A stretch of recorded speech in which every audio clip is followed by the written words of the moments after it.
सारी महिलाओं को इकट्ठा करके नीतीश को सड़क पे खींच के और खूब जूतों से मारना चाहिए, तत्काल उसे गिरफ्तार करके और जेल में डालना चाहिए और मुकदमा होना चाहिए। और यही सब कुछ काफी है, इसमें किसी और एविडेंस, किसी और गवाही की जरूरत नहीं है। पर एक मुख्यमंत्री जिसके विषय में अभी आपने कहा कि भाई लोग कह रहे हैं कि माफी क्यों मांगनी चाहिए, क्यों माफी मांगनी चाहिए और क्यों उसे माफ कर देना चाहिए? उसे तो बिल्कुल भी माफ नहीं कर देना चाहिए और यह बात किसी को कहनी भी नहीं चाहिए कि नीतीश कुमार को माफी मांगनी चाहिए। अगर ऐसी घटिया मानसिकता के, ऐसे गंदे विचारों के, गंदी सोच के लोग अगर मुख्यमंत्री बनेंगे, मंत्री बनेंगे, सरकार जिनके हाथ में होगी, तो लोगों के मान सम्मान, कोई इज्जत, आबरू, उनकी जिंदगी कैसे सुरक्षित रहेगी? और जो सरेआम करने की हिम्मत कर रहे हैं, नीतीश कुमार को बहुत भला कहा जाता है, महिलाओं का बड़ा रक्षक कहा जाता है, तो क्या वो महिला नहीं थी या वो मुस्लिम महिला थी इसलिए उसका हिजाब खींचा गया, उसका कपड़े उतारे गए?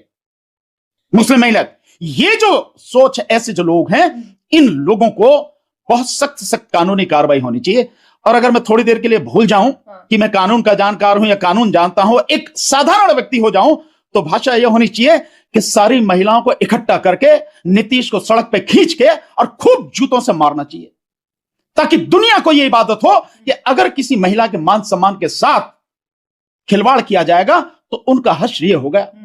यह होना चाहिए मेरी नजर में। तो लेकिन सर, आपको इस घटना में, आप इस घटना के पीछे तमाम अपनी राय रख रहे हैं, पर बहुत सारे ऐसे हमारे मीडिया में लोग हैं, पत्रकार हैं, एंकर्स हैं हमारे, चित्रा त्रिपाठी जैसे, जो कह रहे हैं कि इसके पीछे उन्हें एक पिता तुल्य व्यक्ति दिख रहा है, जो कि उन्हें बराबरी में लाने की कोशिश कर रहा है कि जब एक महिला ने इतनी मेहनत की है तो वो अपना चेहरा तो कम से कम समाज को दिखाए गर्व से। नहीं, समाज को दिखाए गर्व से, वो उनकी अपनी सामाजिक और धार्मिक परंपरा है या नहीं है? अगर तुम्हें नंगे होना है तो तुम हो जाओ नंगे, कौन मना कर रहा है? लेकिन एक धर्म की, एक समाज की उनकी अपनी परंपरा है, उसका निर्वाह वो लोग कर रहे हैं। आपको किसी को या मुझे या किसी को भी क्या हक है कि भाई वो पिता तुल्य कहां से हो गया भाई? वो क्या उसका पिता है? नहीं है। तुल्य का मतलब क्या है? पिता तुल्य कहां है? अगर पिता तुल्य है तो उसे फिर सम्मान करना चाहिए कि मेरी बच्ची, मेरी बिटिया, मेरे सामाजिक और धार्मिक जो परंपराएं हैं उनका तरीके से निर्वाह कर रही। फिर तो पिता का तो फर्ज ये होता है, पिता का फर्ज ये नहीं होता कि जबरदस्ती उतार दे। अगर पिता था तो उसे कहना चाहिए था कि इसको उतारो, जबरदस्ती क्यों उतार रहा? वो कह भी तो सकता था अगर पिता तुल्य है कि बेटा ये नकाब, ये हिजाब जो है इसको नहीं पहनो, अब आप डॉक्टर हैं, आप अब दुनिया में आगे बढ़ रहे हैं, इसकी आवश्यकता नहीं है, इसे रखने की जरूरत, ये कह सकता था। अगर उसे ऐसे ही लग रहा था, उसने यूं उंगली कर यूं करके खींच लिया। ये कौन सा तरीका भाई? क्या पिता ऐसे करता है क्या? ऐसे अगर पिता करता है तो क्या पिता को भी माफ कर देना चाहिए? नहीं माफ कर देना चाहिए, क्योंकि महिलाओं के साथ में जो सेक्सुअल ऑफेंसेस होते हैं उसमें बहुत बड़ी संख्या में परिवार के आसपास के रिश्तेदार, दोस्त वगैरह, उनके माध्यम से होते हैं।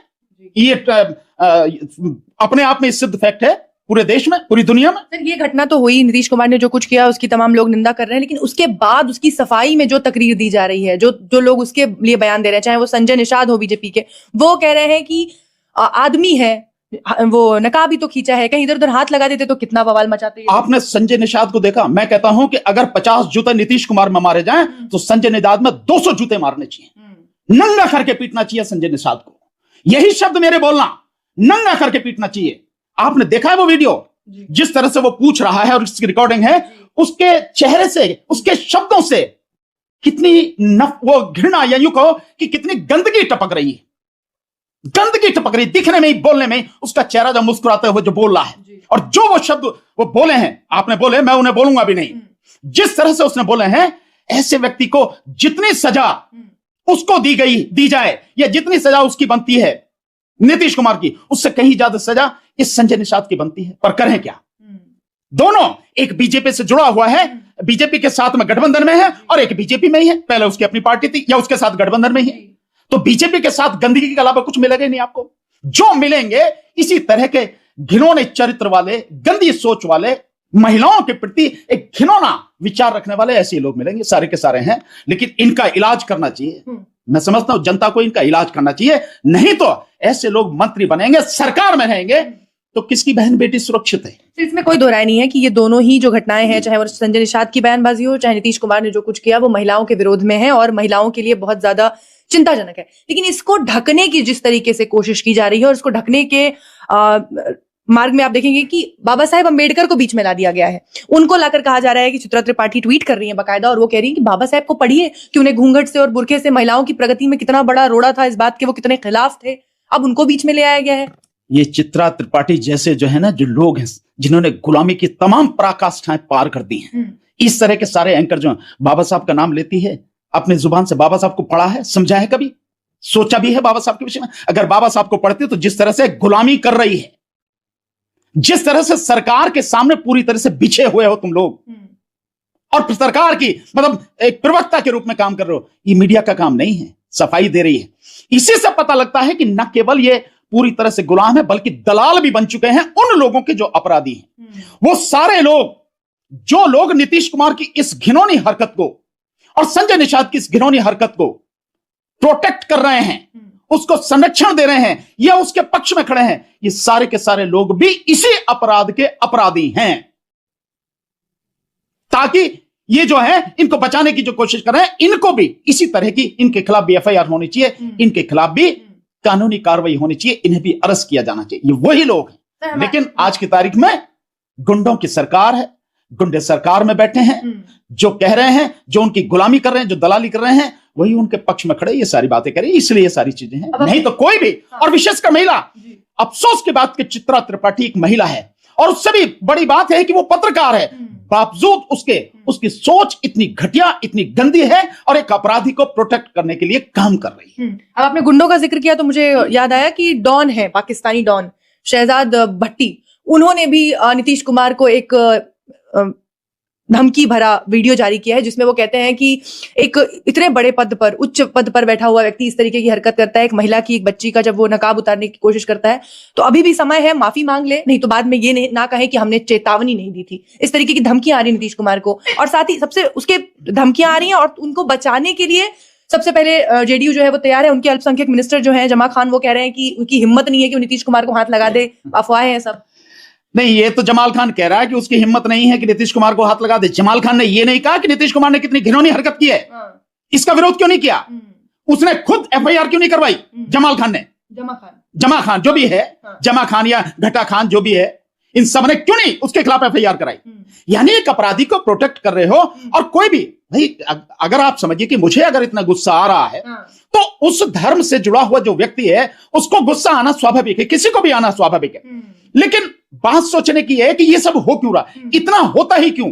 अगर एक मुख्यमंत्री अपनी सभ्यता का परिचय देते हुए, सभ्यता के दायरे में रहते हुए उस बच्ची को बताता, कहता बेटा आज से आप जो हैं इस देश के एक सभ्य, बहुत ही एक सम्मानित प्रतिष्ठित पद को ग्रहण करने जा रहे हैं, और वैसे आपके धर्म का मामला है, मुझे कहना नहीं चाहिए, पर फिर भी दुनिया में आज जैसे महिलाएं तरक्की कर रही हैं, तो आप भी इस विषय पर सोचें कि क्या इस तरह से हिजाब रखना आपका ठीक है या नहीं। ये बात कहता तो लगता कि एक पढ़ा लिखा समझदार व्यक्ति, एक मुख्यमंत्री, जिम्मेदार व्यक्ति है। पूरे बिहार की 13-14 करोड़ जो जनता है, उस जनता का प्रतिनिधि है वो, उस जनता के जीवन और मान सम्मान की रक्षा का एक वो मतलब एक तरह से पहरेदार है वो, लेकिन वो ही इतनी घिनौनी हरकत कर रहा है, इससे बड़ा अपराध क्या होगा? ये जो शहजाद भट्टी हैं, पाकिस्तानी डॉन, इन्होंने साथ में ये भी कहा है कि जो इससे संबंधित संस्थाएं हैं वो इस पर एक्शन लें, वो कुछ करें, नहीं तो फिर हम इस पर कार्रवाई करेंगे।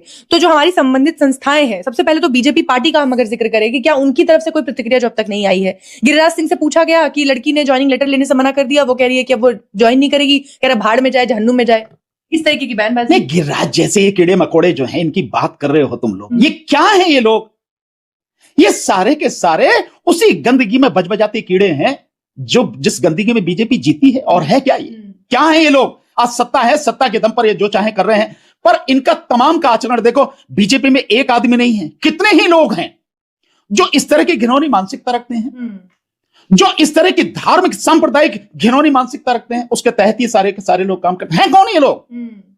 और ये कहने वाले होते कौन? होना तो ये चाहिए था, अगर एक पार्टी है तो उसे खुद नीतीश कुमार को ये काम नहीं करना चाहिए था, पर अगर उसने कर दिया तो उसका नैतिक दायित्व ये था कि भाई मैंने जाने अनजाने जो भी हुई है, मेरे से ये बहुत गलत हरकत हो गई, तो मैं इस पद पर रहने के काबिल नहीं हूं, मैं इस्तीफा दूं। सबसे पहला तो ये होना चाहिए था। अगर ये नहीं हुआ तो नीतीश कुमार की जो पार्टी है जेडीयू, उस पार्टी के जो अध्यक्ष है, जो भी अध्यक्ष तो शायद वही दिखे, पता नहीं कौन है, तो उस पार्टी को कहना चाहिए था कि भाई आपने गलत किया, अब आपको यहां इस पद पर रहने का हक नहीं है, तो पार्टी से भी निष्कासित होना चाहिए था, उसके खिलाफ एफआईआर करानी चाहिए थी और कानूनी कार्रवाई होनी चाहिए, तो मुख्यमंत्री उससे हटाना चाहिए था, एक होना चाहिए था। और बीजेपी होनी कि वो उनके पद पर रहने के लायक नहीं है, उनका मानसिक संतुलन ठीक नहीं है। मानसिक संतुलन नहीं है, पागल है, तो पागल को भैया किसी भी पद पर रहने का संवैधानिक अधिकार नहीं है, संविधान में इसकी व्यवस्था है।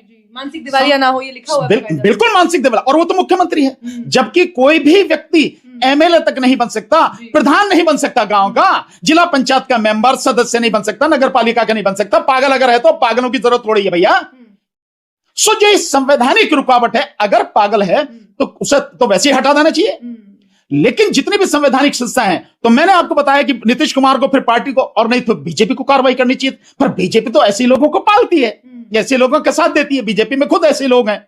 और अब तो एप्स्टीन फाइल आ रही है, एप्स्टीन फाइल में एक मंत्री का नाम तो आ गया, पता नहीं क्या क्या स्थिति होगी, अभी पता नहीं है कि क्या है, लेकिन नाम तो आ ही रहा है। क्या कारनामे हैं ये पता लगेगी आगे, अगर खुलेगा कुछ है या नहीं है, पर नाम तो आ ही रहा है या नहीं। तो यहां तक सारी चीजें चल रही हैं। और सुब्रमण्यम स्वामी जी ने क्या क्या कहता फिर, चीन में किसकी फाइल है, अमेरिका में किसकी फाइल है, सुब्रमण्यम स्वामी ये कहता है ना, कहता। तो ये सारी चीजें हो रही, ये सब इसी तरह की गंदगी में डूबे हुए लोग हैं। लेकिन इससे हटके इस देश में एक और है, वो है अदालत।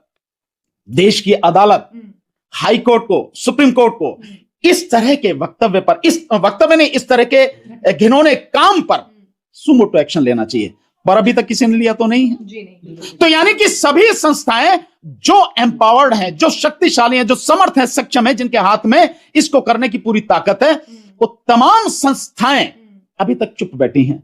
और आपने कहा कि एफआईआर होगी, मुझे तो जानकारी नहीं है, बट आप कह रहे हैं एफआईआर हो गई। अगर एफआईआर हुई है तो एफआईआर होने के बाद में पुलिस क्या कर रही है, पुलिस का एक्शन क्या है? दो स्टेट्स में एफआईआर, दो स्टेट में एफआईआर है, दोनों स्टेट्स की पुलिस क्या कर रही है? इसका मतलब यह है कि तमाम वो संस्थाएं जिनकी जिम्मेदारी थी कि ऐसे घिनौने अपराध पर या कानूनी अपराध पर उन्हें अपना काम करना चाहिए था, किसी ने काम नहीं किया। यही इस देश की विडंबना है। इस समय देश इतने भयानक दौर से गुजर रहा है, फिर भी लोगों को अभी समझ नहीं आ रहा। सर एक सवाल और जरूरी है, असदुद्दीन ओवैसी की कोई प्रतिक्रिया अभी तक सामने नहीं आई है इस पर, और वो बिहार में मुसलमानों के रहनुमा बनकर सामने आए, लोगों ने उन्हें 6 सीटें, 6 विधायक भी जिता दिए। अब ऐसे में उनकी प्रतिक्रिया ना आए, इस पर भी काफी चर्चाएं हो रही हैं कि वो अगर रहनुमा बनते हैं मुसलमानों के, उनके मसीहा बनकर सामने आते हैं राजनीति में, चुनावों में, तो अब कहाँ गायब है? अब इस पर कोई प्रतिक्रिया क्यों नहीं देते, एफआईआर क्यों नहीं कराई उन्होंने? मैं आपसे एक सवाल जानना चाहता हूं जानकारी के लिए, क्या असदुद्दीन ओवैसी की नहीं आई, तो क्या उनके किसी जो 6 एमएलए हैं उनमें से किसी की आई? जी नहीं आई। तो इसका मतलब यह है कि 2 लोगों को सोचने की जरूरत है, एक स्वयं असदुद्दीन ओवैसी को और उनके विधायकों को, दूसरा उस जनता को, विशेषकर उस मुस्लिम जनता को जिसने असदुद्दीन ओवैसी जी को जिताया, उनकी पार्टी को जिताया, उनकी पार्टी के 6 एमएलए जिताकर भेजे हैं, कि आप किसके साथ में खड़े हैं और क्यों खड़े हैं, इसे सोचने की जनता को जरूरत है। असदुद्दीन ओवैसी या उनकी पार्टी से कहीं ज्यादा समझने की जरूरत है, विशेषकर मुस्लिम समाज को समझने की जरूरत है। देखिए, जहां तक कानूनी बात है, तो जो अपराध उन्होंने किया है उसको 2 तरह से हम लोग देख सकते हैं। कानूनी पहलू से मैं बता रहा हूं, अगर हम पुराने आईपीसी के हिसाब से कहें, इंडियन पिनल कोड के हिसाब से, तो सेक्शन 354 बिल्कुल सीधे सीधे अट्रैक्ट होता है, और सेक्शन 354 में उनके खिलाफ एफआईआर होके और अरेस्ट होना चाहिए, उन्हें गिरफ्तार करके जेल में भेजना चाहिए उन्हें। इसमें मिनिमम सजा 1 साल की मिनिमम, मैक्सिमम सजा इसमें 5 साल की है, और जुर्माना भी है साथ में 354 में। लेकिन यह अपराध एक मुख्यमंत्री ने किया है और भरी पब्लिक में, सार्वजनिक प्लेस पे किया है। वहां पे और भी मंत्री थे, सरकार के अधिकारी थे, सारे के सारे लोग थे, इतने पब्लिक बैठी थी, उनके सामने ये अपराध किया है। तो ये बहुत जघन्य अपराध है। इसको अगर हम देखें तो मैं ये कह सकता हूं कि इसको आप पुराने सेक्शन 354B के अंतर्गत इसको किया जाना चाहिए। उसमें जो लिखा है डिसरोब, यानी कपड़े उतारना, तो निजाब क्या है, हिजाब क्या है? हिजाब मुस्लिम समाज की धार्मिक परंपराओं के अंतर्गत उनके मान सम्मान का एक प्रतीक है। और उसको भरी सभा में एक मुख्यमंत्री ने ये उंगली करके, यूं करके जबरदस्ती खींचा है, एक डॉक्टर का हिजाब खींचा है, तो ये डिसरोब है। तो इसके अंतर्गत तो मिनिमम सजा 3 साल की और मैक्सिमम सजा 7 साल की है। और ये दोनों ही 354 है तब भी, 354 बी है पुराना तब भी, और नए में अगर हम आते हैं जिसे बीएनएस कहा जाता है, तो बीएनएस में सेक्शन 74 यानी 354 और सेक्शन 76 यानी 354 बी, ये दोनों में आता है आज की तारीख में। और इसमें ये अपराध संज्ञेय अपराध यानी कॉग्निजेबल ऑफेंस है, कॉग्निजेबल ऑफेंस है और नॉन बेलेबल है, नॉन बेलेबल ऑफेंस है। तो इसमें तत्काल उसे गिरफ्तार करके और जेल में डालना चाहिए और मुकदमा होना चाहिए। और यही सब कुछ काफी है, इसमें किसी और एविडेंस, किसी और गवाही की जरूरत नहीं है। सब कुछ दुनिया के सामने है, मीडिया पे पड़ा है, सब कुछ रिकॉर्डेड है, यही सब कुछ काफी है उसके लिए।